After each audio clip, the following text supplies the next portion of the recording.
وجاء من اقصى المدینۃ رجل یسعی قال یا قوم اتبعوا المرسلین، اور شہر کے کنارے سے ایک آدمی دوڑتا ہوا آیا، اس نے کہا یہ میری قوم پیغمبروں کے پیچھے چلو، اتبعوا من لا یسألکم اجرا وهم مہتدون، چلو ان لوگوں کے پیچھے جو تم سے نہیں مانگتے کوئی اجر مزدوری اور وہ سیدھے راستے پر ہیں۔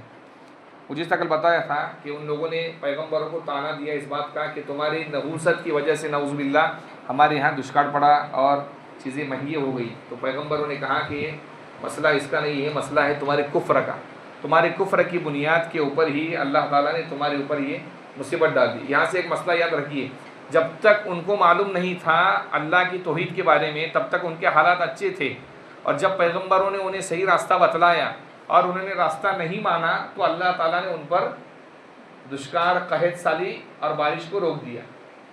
یہاں سے بات یاد رکھیے، جب تک شریعت کا مسئلہ معلوم نہ ہو تب تک آدمی اگر کوئی گناہ کے اندر ملوث ہے تو کوئی بات نہیں، لیکن اگر مسئلہ معلوم ہو جائے اور اس کے بعد اگر وہ گناہ کرتا ہے تو اس کی پکڑ فرماتے اللہ۔ اب دوسرا مسئلہ سمجھیے، 15 سال کی عمر میں لڑکا بالغ ہوتا، لڑکی 9 سال کی عمر میں بالغ ہوتی، لیکن ہمارے یہاں پر اتنی جلدی بالغ نہیں ہوتی، ہمارے یہاں پر اتنی گرمی نہیں ہے، عرب کے اندر ہوتی ہے، تو ہمارے یہاں پر بعض مرتبہ لڑکی 14 سال 15 سال کے اندر ہی بالغ ہوتی ہے، تو 15 سال کے بعد چاہے مرد لڑکا ہو لڑکی ہو، اس کو اسلام کے تمام مسائل کو جاننا فرض ہے۔ اگر وہ جانتا نہیں ہے، جاننے کی کوشش نہیں کرتا ہے، سیکھتا نہیں ہے تو وہ گنہگار ہوگا۔ کیا ہوگا؟ وہ گنہگار ہوگا۔ تو پیغمبروں نے جب انہیں اللہ کی دعوت دی اور انہوں نے دعوت کو ٹھکرایا، اس کے نتیجے میں پھر کفر کی وجہ سے ان پر کیا آ گئی؟ مصیبت آ گئی۔ لہٰذا جب آپ کو شریعت کے بارے میں مسئلے معلوم پڑ جائے، صحیح راستے معلوم پڑ جائے، اس کے باوجود آپ اپنی ہر گرمی پر اگر جمے رہیں گے، ڈٹے رہیں گے، چھوڑیں گے نہیں گناہ کا راستہ، تو یاد رکھیے پھر اللہ کی پکڑ آنا شروع ہو جاتی ہے۔ یہاں سے ایک مسئلہ مستنبط ہوتا نکلتا ہے۔ اب جب پیغمبروں کو مارنے کا انہوں نے ارادہ کیا تو جو آدمی شروع کے اندر ملا تھا، واقعی میں نے بتایا ہے، 2 پیغمبر جب دعوت دینے کے لیے آئے تو وہاں ایک بوڑھا آدمی ملا، اس نے کہا کہ میرا بچہ بیمار ہے، تو اس نے اسلام قبول کر لیا تھا۔ اب ایک بات سنیے، اسلام ہر پیغمبر کا مذہب رہا ہے، ہر پیغمبر کا دین رہا ہے۔ وَسَمَّاكُمُ الْمُسْلِمِينَ، اللہ کو ایک ماننا یہ اسلام ہے، اور اس کے ساتھ جو پیغمبر آئے ان کی شریعت پر عمل کرنا یہ اسلام ہے، یاد رکھیے۔ تو ہر پیغمبر کا دین کیا رہا ہے؟ اسلام رہا ہے۔ دین اور مذہب دونوں الگ الگ چیزیں ہیں، یاد رکھیے۔ مذہب کہتے ہیں مسئلوں پر چلنے کو، جیسے نماز کے مسئلے، زکوٰۃ کے، حج کے، روزے کے وغیرہ، اور دین کہتے ہیں عقائد کو، اللہ کے اوپر دل کے اندر جو باتیں رکھنا چاہیے کہ اللہ ایک ہے، رسول سچے ہوتے ہیں، ان سے کبھی گناہ ہوتا نہیں، ایسے وغیرہ وغیرہ کئی مسئلے ہیں عقائد کے، تو اس کو کہتے ہیں دین۔ تو سب مذہب جتنے پیغمبر آئے سب کا دین ایک ہی رہا ہے، سب کا دین کیا رہا ہے؟ ایک ہی رہا ہے، اسلام۔ تو یہ آدمی جب غار کے وہاں پر مسلمان ہوا تو غار کے اندر گیا، وہ کلمہ وہاں پر جو ہے عبادت کرنے لگ گیا۔ اس کو جب معلوم پڑا کہ پیغمبروں کو انہوں نے مارنے کا پختہ ارادہ کر لیا ہے، تو پھر وہ دوڑتا ہوا آیا اور کہنے لگا کہ یہ میری قوم پیغمبروں کے راستے پر چلو، اور چلنے کی 2 وجہ ہے۔ یاد رکھیے، دنیا کے اندر جو بھی آدمی آپ کو اگر اچھا کام بتلا رہا ہے تو سمجھیے وہ آپ کا خیر خواہ ہے، وہ آپ کا کیا ہے؟ خیر خواہ ہے۔ اور عقل بھی یہی کہتی ہے کہ جو آدمی آپ کو صحیح راستے پر چلانے کی کوشش کر رہا ہے، کیونکہ پیغمبر کا مشن یہی تھا کہ بھائی جو چیزیں خدا بننے کے لائق نہیں ان کو خدا مت بناؤ، جھوٹ سے بچو، لڑائی جھگڑا مت کرو، زنا کے قریب مت جاؤ، گناہ کے راستے چھوڑ دو، یہی پیغمبروں کا۔ اور عقل بھی یہی کہتی ہے کہ گناہ کے راستے کو چھوڑنا یہ سب سے اچھی بات ہے، سمجھ رہے بات؟ تو اس لیے پہلی دلیل تو یہ دی کہ وہ تم کو دین کی دعوت دے رہے ہیں لیکن تم سے کوئی اجرت نہیں مانگ رہے۔ پیغمبروں نے جب بھی اسلام کی دعوت دی، اللہ کی طرف بلایا، آج ہم جو کرتے ہیں ماشاءاللہ کام، میں منع نہیں کرتا ہوں، دعوت و تبلیغ کا کام، یہ ہم کس کے اندر کر رہے ہیں؟ ارے بتائیے، ہم اپنے اندر کر رہے ہیں، اپنے گھر کے اندر، یعنی مسلمان کو مسلمان راستے پر لانے کی کوشش کر رہا ہے۔ پیغمبروں نے جو کام کیا وہ کافروں کو اسلام پر لانے کی کا۔ آج اگر کوئی ہمت ہے تو کر کے بتائے، بتائیے ہمت ہے کیا؟ کسی کافر کو پکڑیے آپ اور کہیے ماشاءاللہ یہ ہمارے قرآن کی باتیں، آپ کلمہ پڑھ رہو، ہم ایک اللہ کی دعوت دے رہے،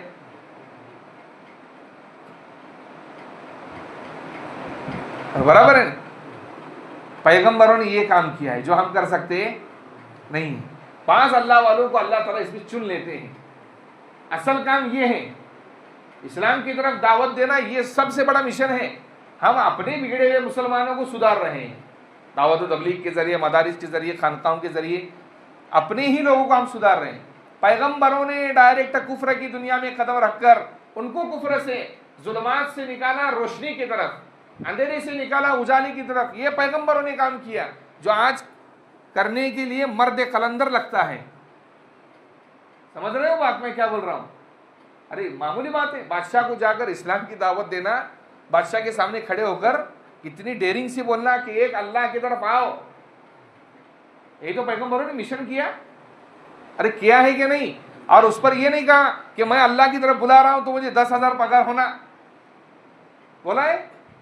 ارے بولیے. توحید کی طرف بلانے کے لیے, اللہ کی طرف, کفر سے اسلام کی طرف بلانے کے لیے کبھی کسی پیغمبر نے مزدوری اور اجرت نہیں دی. تو کہنے لگا دیکھو یہ پیغمبر تم سے مزدوری نہیں مانگ رہے اللہ کی طرف بلانے کے لیے. اور دوسرا یہ ہے کہ ان کے کیریکٹر کو دیکھو, وہم مہتدون, وہ سیدھے راستے پر ہیں. آج معاف فرمائیے, آج ہماری امت میں جو آپس میں انتشار اور نفرت اور باہمی اتفاق جو ختم ہو چکا ہے, اس کی وجہ یہ ہے کہ ہم کسی دوست پر بھروسہ کر دیتے ہیں, وہ کان میں ہمارے بھر دیتا ہے کہ وہ ایسا ہے تو ہم سمجھتے ہو ایسا ہی. یاد رکھیے کبھی بھی کسی کے بارے میں بدگمانی کرنا, اس کے اوپر قیامت کے دن اللہ کے یہاں کہیں گے اللہ یہ تو نے بدگمانی کی تھی, اب اس پر دلیل پیش کر میرے سامنے, اور اگر دلیل پیش نہیں کرتا ہے تو جہنم میں نکل لے بدگمانی کے اوپر. اس لیے کسی کو پہچاننے کا راستہ اس کے اخلاق دیکھو, اس کا کیریکٹر دیکھو, اس کے بول کو مت دیکھو. زبان سے تو ماشاءاللہ بہت سارے لوگ بولنے والے ہیں, اچھے بیان تقریر کرنے والے ہیں, لیکن جب تک کیریکٹر کے میدان میں آدمی صحیح نظر نہیں آتا یا غلط نظر نہیں آتا, اپنے دوست کی بات پر اور کسی کہے ہوئے آدمی کی بات پر کبھی بھروسہ نہیں کرنا چاہیے. یہ جو بادشاہ تھا وہاں کا, اس نے لوگوں کو روکا, کہا کہ یہ حضور اکرم صلی اللہ علیہ وسلم کو کیا کہا گیا, پاگل کہا گیا, نعوذ باللہ, مجنون کہا گیا, شاعر کہا گیا, جادوگر کہا گیا. حضور اکرم صاحب ہر پیغمبر کو یہ طعنے دیے گئے.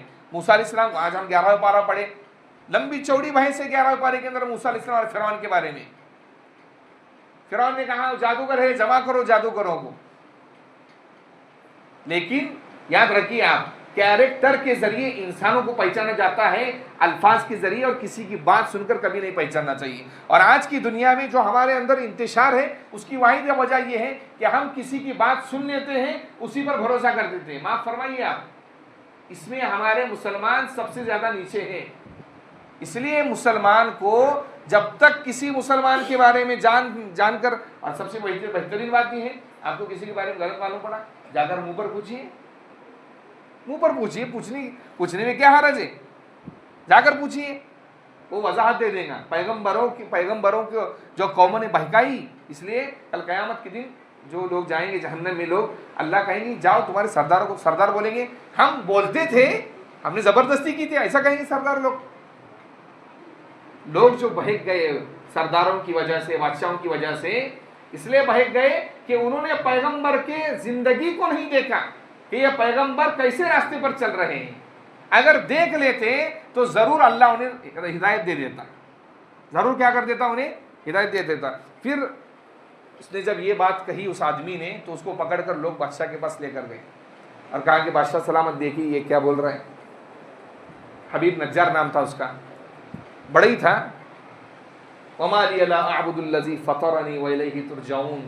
بادشاہ کے سامنے دیکھیے کیسی ڈیرنگ سے کہا اس نے, مجھے کیا ہو گیا کہ میں اس رب کی عبادت کیوں نہ کروں جس نے مجھے پیدا کیا, اور تم سب اسی کی طرف لوٹ کر جاؤ گی. پہلے تو یہ کہا کہ مجھے اس نے پیدا کیا. اللہ نے جب پیدا کیا ہے تو سب سے زیادہ حق کس کا ہے بتائیے؟ اللہ کا ہے, کسی انسان کا نہیں ہے. اللہ رب العزت کا حق سب سے زیادہ آتا ہے. اس لیے ہمیں اپنی دعاؤں کے اندر ایک دعا مانگنا چاہیے کہ اللہ تیری محبت ہماری اپنی جان سے زیادہ ہمارے دل کے اندر داخل فرما دے. کیا دعا مانگنا چاہیے؟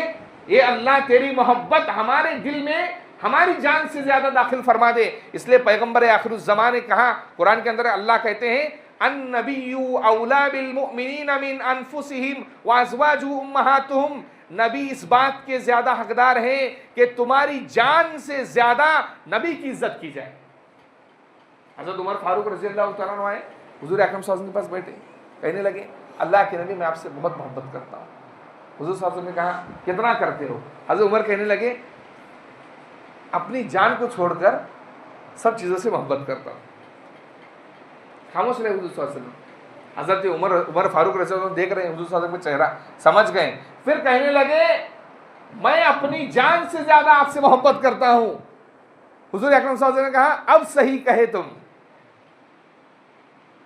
اب بتائیے جس لڑکی سے ہم کو محبت ہو تو رات میں کھانا ہم کو ہضم نہیں ہو رہا، دن میں چین نہیں آ رہا ہماری، یہ محبت دنیاوی ہے۔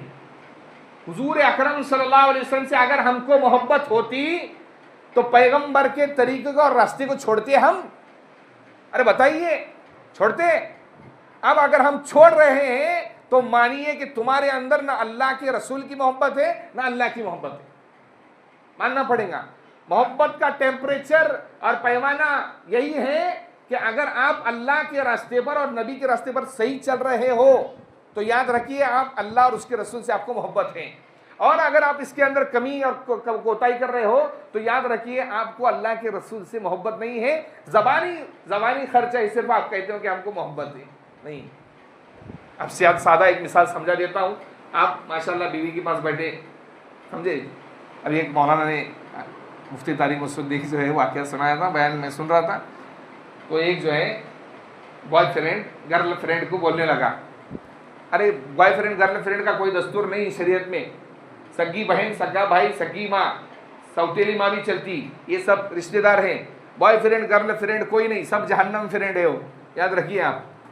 مرد سے دوستی کر سکتا ہے چاہے کافر ہو مسلمان ہو، عورت سے دوستی کر سکتی ہے، لیکن علماء نے پھر بھی لکھا ہے کہ بے دین عورتوں سے دوستی مت کرو، کافروں سے تو دور کی بات، کافروں سے تو دور کی بات۔ تو لڑکا بولنے لگا لڑکی کو، میرے پاس بنگلہ نہیں ہے لیکن میں اپنے دل کے بنگلے میں تجھے رکھ سکتا ہوں، اور وہ جو گاڑی دیکھ رہی ہے میرے پاس ویسی گاڑی نہیں ہے لیکن میں تجھے جو ہے اپنے خوابوں کے اندر دنیا گھما سکتا ہوں۔ تو لڑکی بولنے لگی ایک کام کر، تو سب چھوڑ، اس کا نمبر دے میرے کو جس کی گاڑی ہے۔ کیوں؟ ارے بولیے آپ اگر اپنی بیوی کو بولیں گے تب میں نے قبول کیا، اور دوسری دن بیوی آئی، صبح میں چائے نہیں، ناشتہ نہیں، کھانا نہیں، کچھ نہیں، گھر میں بانڈے برتن سب خالی، دوپہر میں کھانا نہیں، شام میں کھانا نہیں، بیوی رہیں گی؟ ارے محبت ہے تو کھانا لانا بھائی، ہاں ناشتہ کرا دے، دوپہر میں کھانا کھلا، شام میں، اس کو محبت بولیں گے کہ میں رکھ رہا تیرے کو؟ اس کو محبت بولتے نہیں۔ ہم بھی جو ہے زبانی محبت بولتے بھائی، اللہ کو بولتے میں بہت محبت کرتا ہوں اللہ آپ سے، رسول کو بولتے ہیں بہت محبت کرتے ہیں آپ سے، لیکن رسول کے راستے پر ہم چلتے نہیں ہیں، اللہ کے راستے پر ہم چلتے نہیں ہیں۔ تو یہ آدمی بول رہا ہے حبیب نجار جو شہید ہو گیا آگے چل کر، کہا میں اس رب کی عبادت کیوں نہ کروں جس نے مجھے پیدا کیا؟ اگر اللہ چاہتے تو پیدا نہ کرتے، ہم دنیا کے اندر آتے ہی نہیں۔ پیدا جب اللہ نے کیا ہے تو زیادہ حق کس کا بنتا ہے؟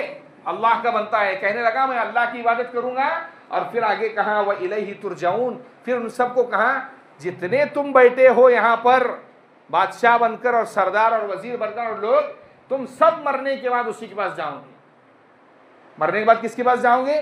یاد رکھیے سب سے بڑا ہمارا پیمانہ میں نے پہلے بھی بتایا، اللہ کے دربار میں پہنچ گئے آپ، جتنے بڑے مالدار ہو، جتنے بڑے مولانا ہو، قاضی ہو، انجینئر ہو، ڈاکٹر ہو، وکیل ہو، جج ہو، کچھ بھی ہو، لیکن جانا تو کس کے پاس ہے؟ اللہ کے پاس ہے۔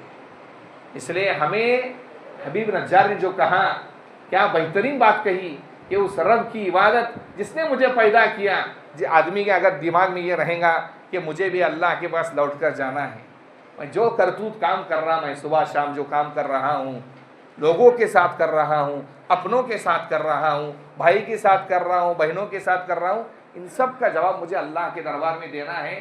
یاد رکھیے ایسا آدمی کسی کا حق دبانے سے، اللہ کی نافرمانی کرنے سے، انسانوں کی نافرمانی کرنے سے بھی ڈرے گا۔ سمجھ میں آئی بات؟ تو یہاں تک کہ تفسیر آئندہ کر انشاءاللہ بتائیں گے اس کے ساتھ کیا ہوا ہے۔ دعا کر اللهم لك الحمد كما أنت أهل وصل على محمد كما أنت أهل وفعل بنا ما أنت أهل فإنك أنت أهل التقوى وأهل المغفرة. ربنا آتنا في الدنيا حسنة وفي الآخرة حسنة وقنا عذاب النار. ربنا ظلمنا أنفسنا وإن لم تغفر لنا وترحمنا لنكونن من الخاسرين. اللهم أعنا على ذكرك وشكرك وحسن عبادتك.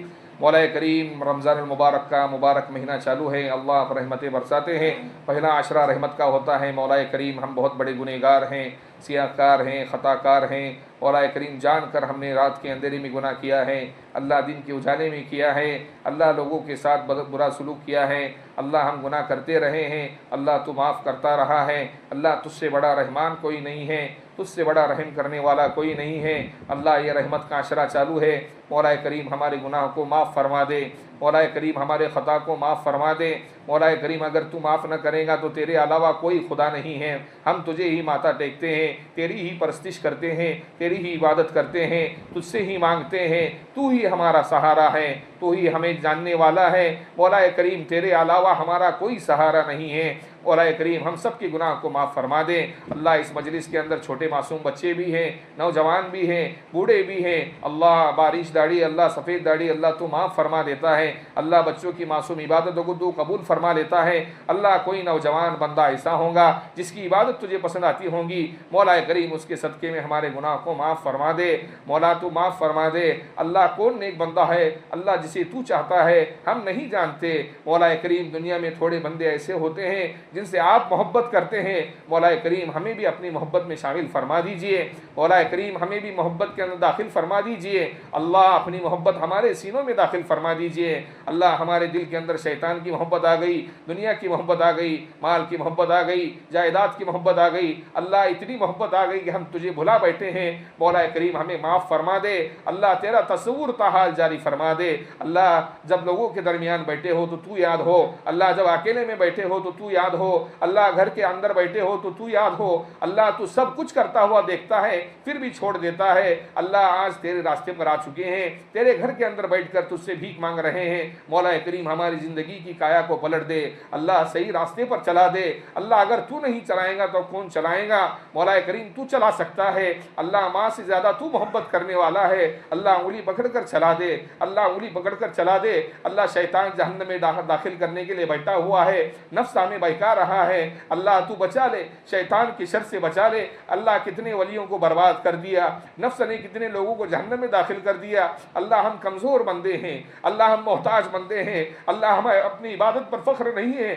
جو کچھ عبادت ہے اللہ تیرے کرم سے ہے، اللہ جو کچھ عبادت ہے تیری توفیق سے ہے، اللہ جو کچھ عبادت ہے تو نے طاقت دی، تو تیرے بل بوتے پر کر رہے ہیں۔ ہم تو فقیر ہے، کمزور ہے، محتاج ہے، اللہ تو کمزور کو سنبھال لیتا ہے، محتاج کو سنبھال لیتا ہے۔ اللہ تو دنیا میں کس سے محبت نہ کرے لیکن تیرے لاڈلے محمد سے محبت کرتا ہے۔ اللہ تیرے پیغمبر کے کمزور امتی تجھ سے مانگ رہے ہیں، اللہ ہماری جھولیوں کو بھر دے، مولا کریم مغفرت فرما دے، اللہ سب کے گناہ معاف فرما دے۔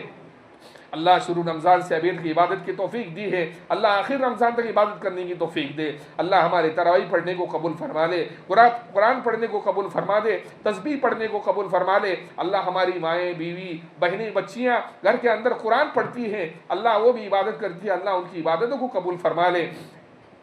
مولا کریم دنیا کے اندر جتنی عبادتیں کی جا رہی ہے اللہ سب کی عبادتوں کو قبول فرما لے۔ اللہ مسلمانوں کے اندر اتفاق اتحاد پیدا فرما دے، آپس کے اندر محبت پیدا فرما دے، حاسدین کے حسد سے، فتین کے فتنے سے، شرارت خوروں کی شرارت سے اللہ ہم سب کی حفاظت فرما دے۔ اللہ ہماری اوپر سے، نیچے سے، دائیں سے، بائیں سے، ہر طرف سے اللہ حفاظت فرما دے۔ اللہ تمام مساجد کی حفاظت فرما دے، خانقاہوں کی حفاظت فرما دے، مدارس کی حفاظت فرما دے، وہ بیت اللہ کی، روضہ رسول اللہ کی، خاص طور سے اقصی مسجد کی اللہ حفاظت فرما دے۔ اللہ غزہ کے مسلمانوں کی، فلسطین کے مسلمانوں کی حفاظت فرما دے۔ اللہ ہم اطمینان سے سحری افطار کھا رہے اور معصوم بچے اللہ پیڑھی کے لیے پاری رہی ہے، اللہ بغیر سحری اور افطاری کے روزہ رکھ رہے ہیں، اللہ ان کے صبر جمیل عطا فرما دے۔ اللہ فرشتوں کے ذریعے مدد فرما دے، اللہ نصرت فرما دے، آسانی کے راستے پیدا فرما دے۔ اللہ اپنی پکڑ سے حفاظت فرما، اللہ جس کو تو پکڑ لیتا ہے کوئی اس کو بچا نہیں سکتا، اللہ جس کو تو دبا لیتا ہے کوئی اللہ اس کو اٹھا نہیں سکتا، اللہ جس کو تو ذلیل کر دے اس کو کوئی عزت نہیں دے سکتا۔ مولا کریم عزت عزت کے بعد ذلت والی زندگی سے حفاظت فرما دے،